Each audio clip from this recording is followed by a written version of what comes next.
You've just moved to a place in the Mediterranean and bought your own bit of land. You dream of being able to grow your own food and you think food forest may be the way to go about it. You're interested in learning more and maybe even designing it yourself. The trouble is, you don't have the time to trawl through all of the information out there and put it together yourself.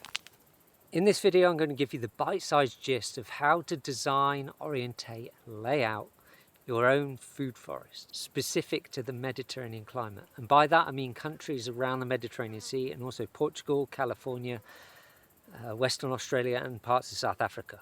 It's something that I wish I had access to when I first started out. One of the strongest influences on the success of your food forest will be the strength of the sun. You need to work out the angle of the sun at the hottest time of day. So imagine that you're standing on your land with a compass and you know where the sun rises and the sun sets. Standing there at the hottest time of day, watch where the shadow is cast. That's, for me, it's 2 to 4 p.m. I draw a line across the line of my land and I know where I need to plant my fruit and nut trees. Now, in a natural forest environment, fruit and nut trees don't grow on their own. So you need to interplant them with faster growing pioneer support species that's going to grow up quickly and give shade to the more delicate trees underneath. And planting trees in a row like this means that all of the trees will benefit from the early morning and the late afternoon sun, meanwhile being shaded at the harshest time of day, exactly when they need it. Some trees like more sun and other trees like more shade than others.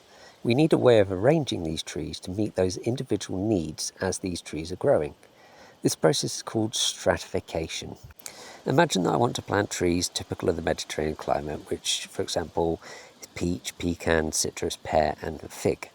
The peach is a small tree that likes full sun. The pecan is a larger tree that likes full sun. Citrus is a small tree that likes some shade. Pear is a medium tree that likes full sun. And fig can also tolerate, is a small tree that tolerates some dappled shade. As all these trees grow up taller together, the pecan will start shading the citrus and the pear will start shading the fig. Meanwhile, the peach, all out there on its own in the front, enjoying the full sunshine. But it's going to take a long time for these trees to mature to that kind of height where they're supporting each other with shade. So in comes the pioneering support species that are going to help give shade where it's needed. The idea is to interplant nitrogen-fixing species such as golden rain tree and black locust, and other species like mulberry, which all grow up quickly and can tolerate hot, dry conditions very well. These trees can be pruned regularly to grow up tall quickly and provide a canopy layer, a nice shaded canopy layer that's going to support the growth of the younger delicate fruit trees underneath.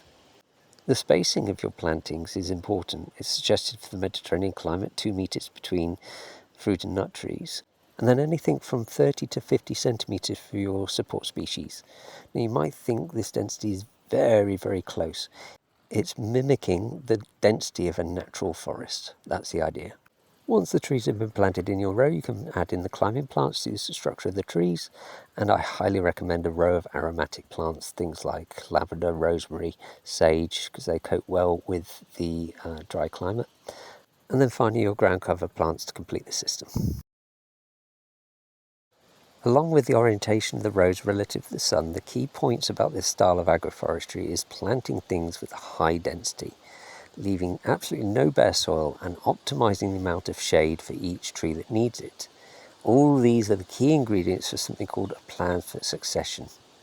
Succession is about creating the ideal environment for the long-living trees to grow. So in time, over a number of years and with your careful management, you could help the peach, pecan, citrus, pear and fig succeed the pioneering support species.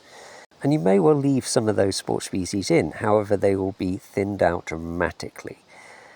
You'll also have the climbing vines, and in time the aromatic layer will build up and there will be a very lush, thick layer of ground cover right at the base of the system. So there's the framework for you to get started designing your own food forest in the Mediterranean climate. In time it's worth going into more detail, especially when surveying your own site, researching plants and having stratification well and truly understood. Give the video a like and follow me for more.